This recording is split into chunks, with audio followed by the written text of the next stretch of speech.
Hey there, thanks for joining me. I thought it would be cool to do some Mulligans and Krrik. I guess incidentally, you guys are going to see some Brazilian cuts. So for anyone who doesn't normally play online spell table or wonder how you play in leagues and tournaments online, you're going to get to see the Brazilian cut a few times. So start out, randomize, shuffle, shuffle, shuffle. Then what you do, split your deck into three piles. Most of the time, someone will tell you what order to do.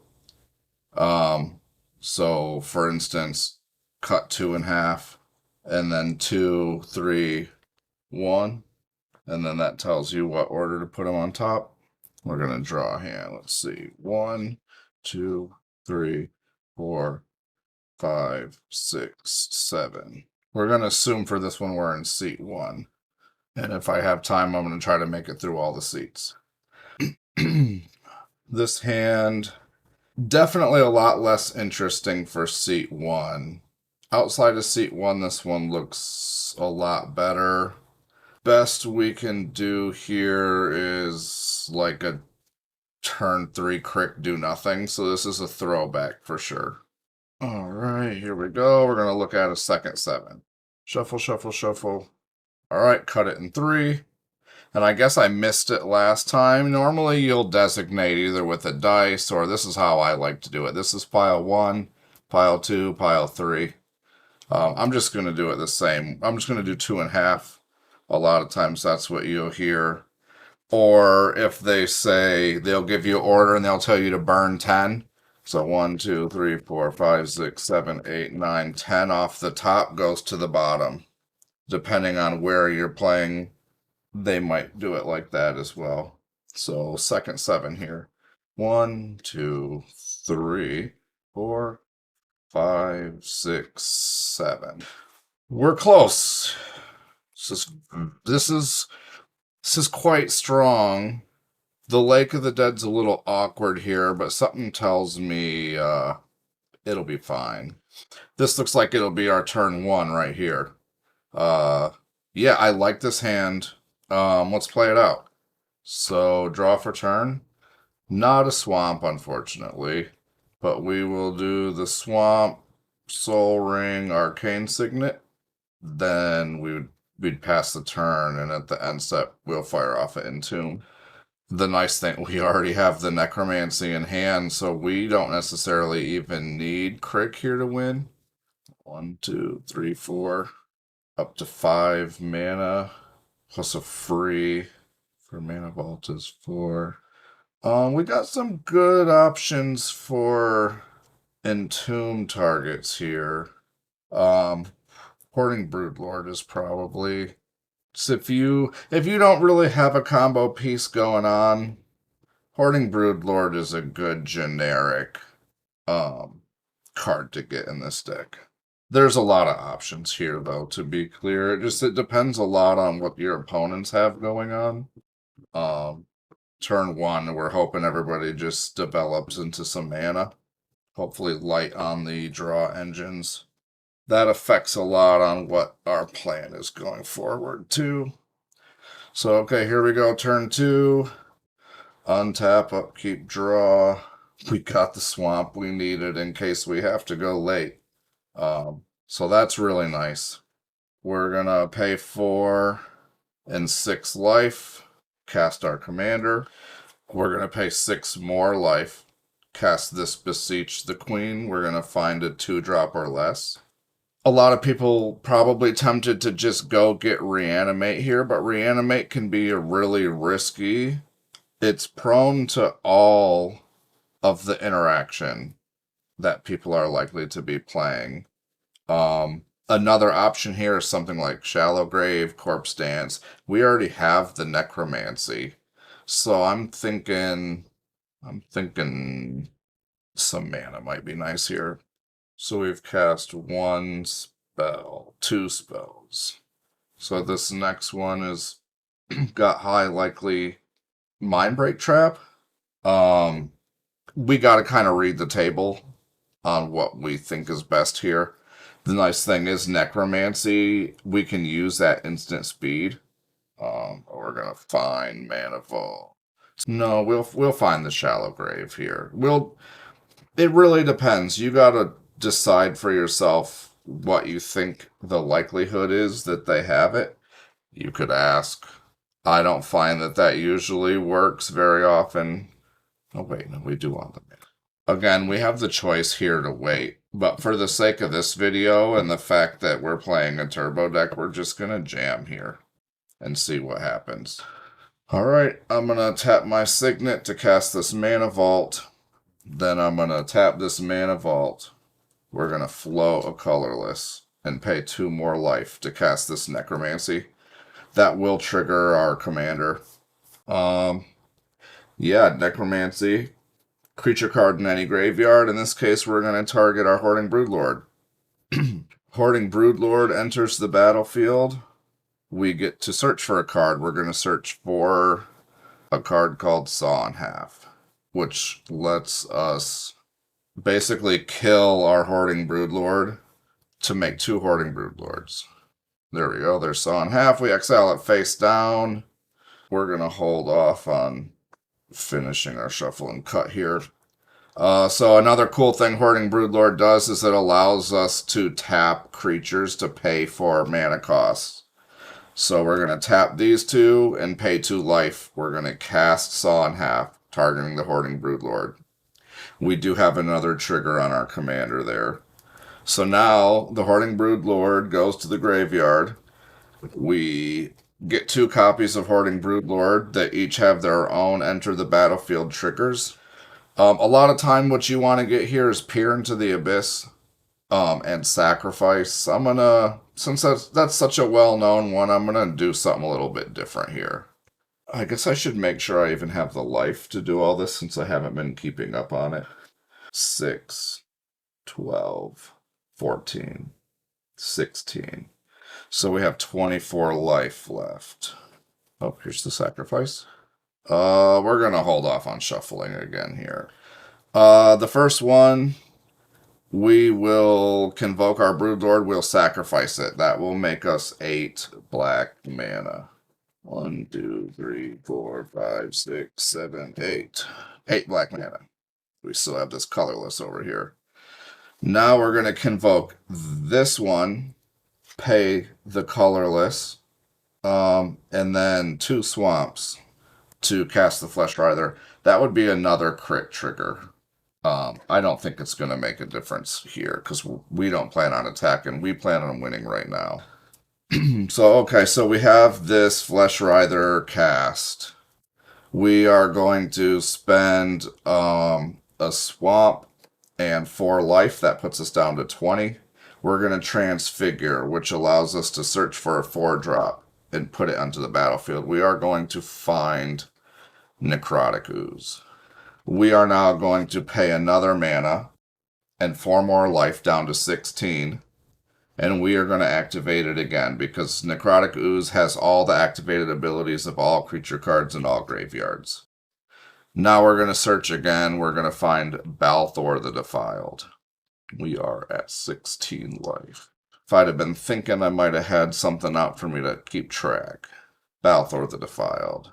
Now we'll pay 6 life down to 10. We're going to activate Balthor the Defiled. Removes him from the game. Going to bring back all of our creatures. So, Flesh Writher, Necrotic Ooze, Hoarding Broodlord. From here, we're kind of back to another crossroads where there are many ways to win from this point. So with our enter the battlefield trigger, this one in a second. I'm trying to think. I think a backup way to win here might be nice. Again, there are many options, and you exile this face down, but I think having a backup just in case somebody's sandbagging something here, which I doubt, but all right, so now that we've searched, we got this. This is exiled. We now are going to spend a mana and 4 more life down to 6.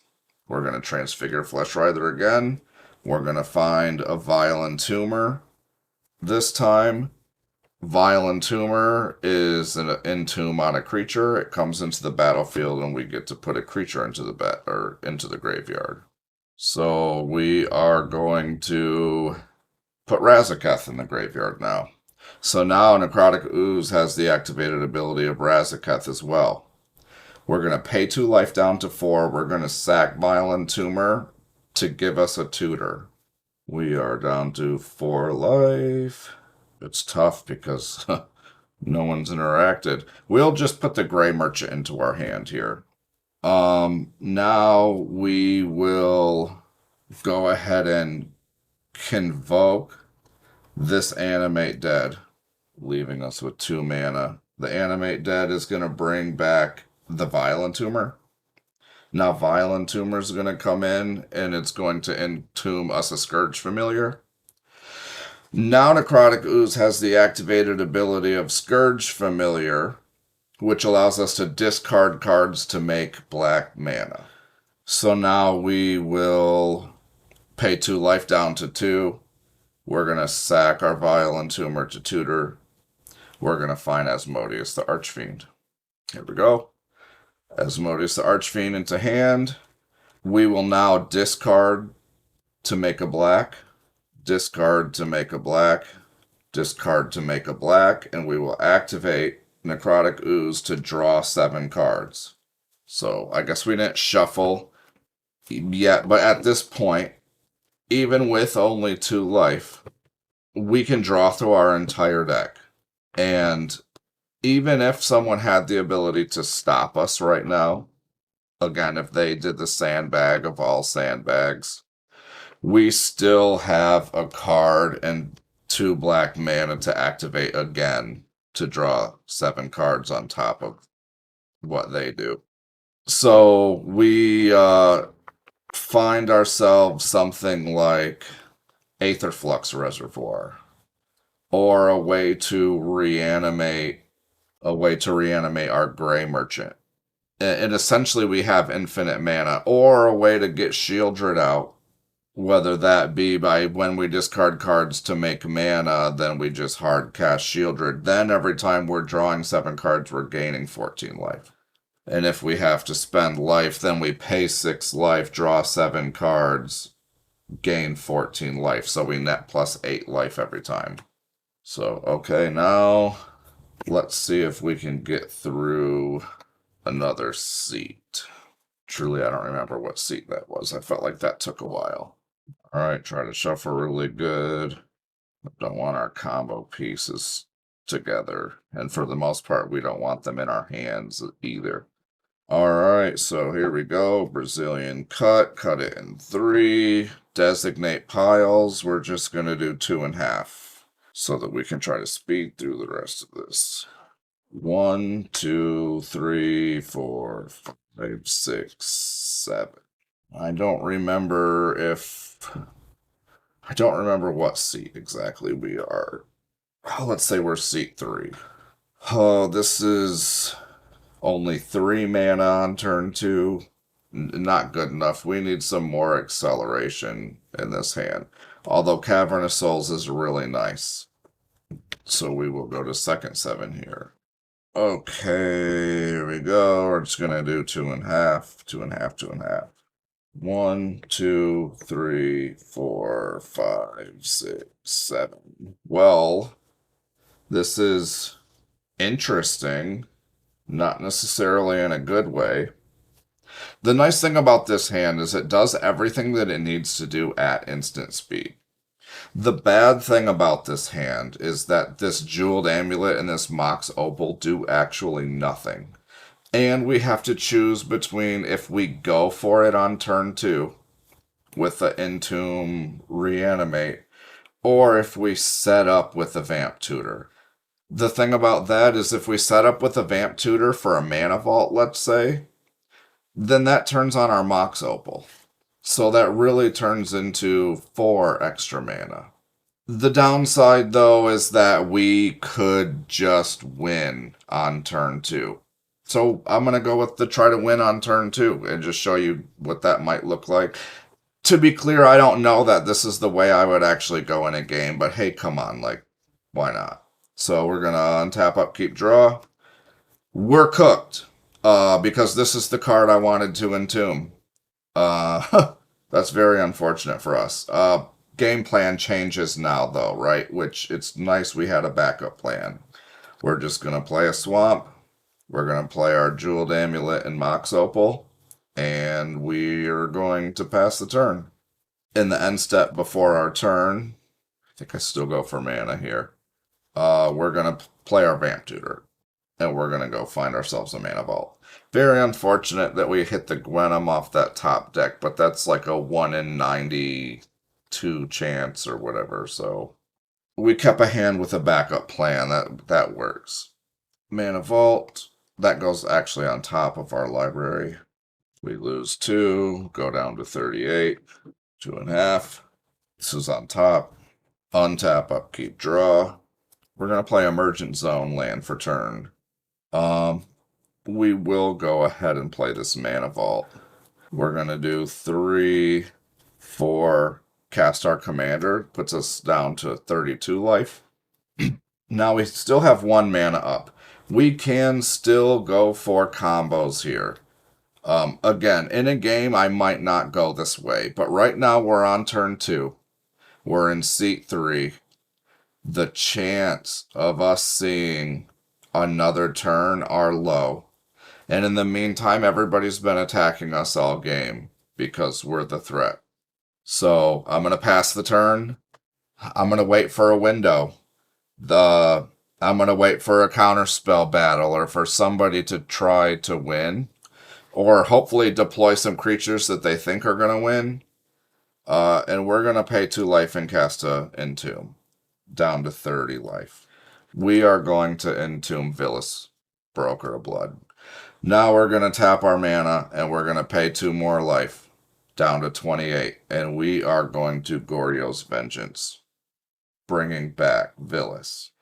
Now we kill off their creatures. We can't necessarily win here, because we don't have instant speed, unfortunately. I was a mana short from being able to keep up the E-Zone.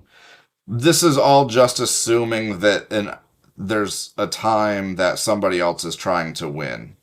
Otherwise, we just wait. We play patient here.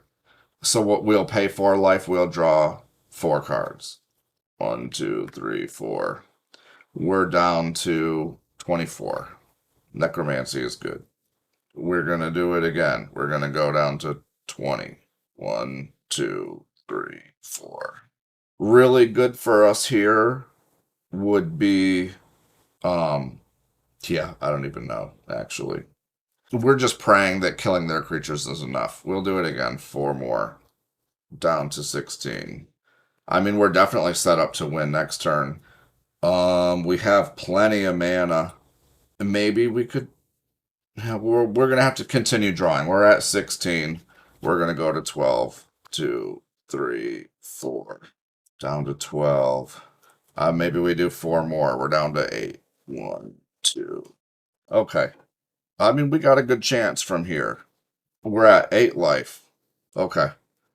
2 life down to 6. Make 3 black. Use a black. Cast Sacrifice targeting Villas. That's 8 more blacks. 8. Thought I had a way to discard in here. I don't know what I was thinking. What was I thinking? We actually probably should have drawn some more cards here. I saw this Putrid Imp and thought that I could cast it, but I actually can't. If I could find a way to get the Hoarding Broodlord into my graveyard. Yeah, this was just a punt. But I guess what difference does it make, right? Because somebody else was trying to win. I mean, we have a ton of mana. We have the ability to bring Villas back again at a steep price. What we really need is a way to get stuff into the graveyard at instant speed. Yeah, drawing the Gwenum really hurt there. The plan was to entomb Gwenum and then Goryo's Vengeance her back, which gives her haste and then allows us to cast off the top of our deck. Sure. We'll pay 3. We'll Necromancy. We'll bring back Villas. I believe we were at 8 life. We'll pay 4 life down to 4, draw 4 more cards. 1, 2, 3, 4. And yeah, it doesn't matter. We were cooked. We were losing that game. We took a lot of game actions. Alright, let's do seat 4. Seat 4 is going to be kind of the same mindset where it's like, we really kind of have to play aggressively. And the other thing I want to reiterate again is with that last hand, we never had to push. The only reason we did push is because another player was putting a win on the stack. And we had to do whatever we could to stop it. There's some amount of chance that Villis could have stopped it. Their goal was to make a infinite mana with Kinnan, like if they had a Basalt Monolith on the stack. Then we just kill Kinnan with Villis.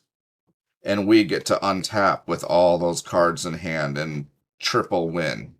So we could have been as patient as we wanted to be in that game. And sometimes that's the way to go. You really got to try to pay attention to what your opponents have as far as resources. Cards in hand, mana available. Do they have their commander out? Alright, seat 4. A lot of people, this is the loser's seat. I believe that seat 4, we kind of already have this because we're playing Krrik, but seat 4 gives you a license to try anything. That's how I look at it. 1, 2, 3, 4, 5, 6, 7. It's unfortunate to see a reanimate and an animate dead in hand. I mean, this and has a lot of potential, though, because there's still an Imperial Seal in this hand. The thing is, we're seat 4. So we're watching everybody else play the game while we look at our Imperial Seal. Hope that we can have a card stay on the top of our deck for another whole turn cycle. I would love to keep this hand, but in seat 4, I don't know that I can keep it. It would depend on the pod. And maybe when I do another one of these in the future, I know that there are pod generators that exist on the internet. And maybe I'll be a little bit better prepared next time. I just, I had a few minutes and I wanted to do this. I've been wanting to show the deck off. I've been wanting to, try to get some new people interested in this commander to see, or hear a little bit of the thought process that goes on with some of this stuff. All right, here we go. Seat 4, second 7. It's going to be a banger. 1, 2, 3, 4, 5, 5, 6, 7. Actually, I believe this is our 6th now. Yeah, this is our 6th now. Normally, I have a dice to help me remember. This is a sick hand if you want to dump your entire hand on turn 1 and then sit and do nothing the rest of the game. The Rhystic Study loves this hand. Our opponent's Rhystic Study. I would say I would love to keep this. There's no way. Let's look at what our top card was. Yeah. Yep, we weren't winning that. So we were right. We correctly assessed that we wanted to go to 5 there. All mana with nothing to do. It was very close. I think any tutor, even an Imp Seal, may have been enough now that we're starting to get low. All right, here we go. 5. Present. I know I haven't been doing it, but a lot of times people are cool with just doing 2.5. It speeds the game up a bit. 1, 2, 3, 4, 5, 6, 7. We get to keep 5 of these. And the really bad thing is we have no black source. Cavern of Souls does not tap for black for us. We have a fair chance of ripping a black source off the top. We're in seat 4. We're on a 5. I don't think that we should keep this, but kind of want to. Because really we just need a black source. What's the keep here? Think this. Maybe this. Let's try that. We'll put these 2 on the bottom. We will keep this and just see how it goes. I don't think this is a very good keep. Every once in a while, you'll high roll, untap, upkeep, draw. Not a black source. So, yeah, I mean, we're kind of hosed. Probably play the Talon Gates, maybe keep the Cavern back, phase out whatever. Let's see, black source. Yeah, nope, we're cooked. Should have went to 4. Yeah, we were extra cooked. We were burnt. To be fair, we were probably never winning that game anyway, but that's just an excuse for keeping a bad hand. That was a... yeah. Let's just see what would have happened if we would have went to 4. Although, I lost that game for sure. I probably got greedy and kept. Maybe I wouldn't have if I wasn't sitting here doing this on camera. Alright. This deck has so many god hands that you really should feel comfortable mulling down. It's totally fine to mull down to 4. 1, 2, 3, 4, 5, 6, 7. Well, we weren't winning with this hand either. So, there you go. Sometimes you gotta high roll. Sometimes you gotta just cross your fingers and hope for the best. Especially in seat 4. Like I said, you kind of have a license to do whatever. Because, I mean, unless you're feeding somebody and not winning yourself, nobody's going to blame you for why you lost the game in seat 4. You lost the seat in seat 4 because you were in seat 4 and you had the least amount of resources. So I hope that this was beneficial. I hope that people enjoyed this, especially if you made it this far. I hope you didn't just, sit here so you can leave me hate comments or rage bait me. Anyway, jokes aside, thank you guys. I appreciate everybody who stops by to check out my channel. I have a lot of fun doing this. I enjoy cEDH. I love to be able to try to give something back, even if it's not much. So anyway, until next time, thanks for stopping by.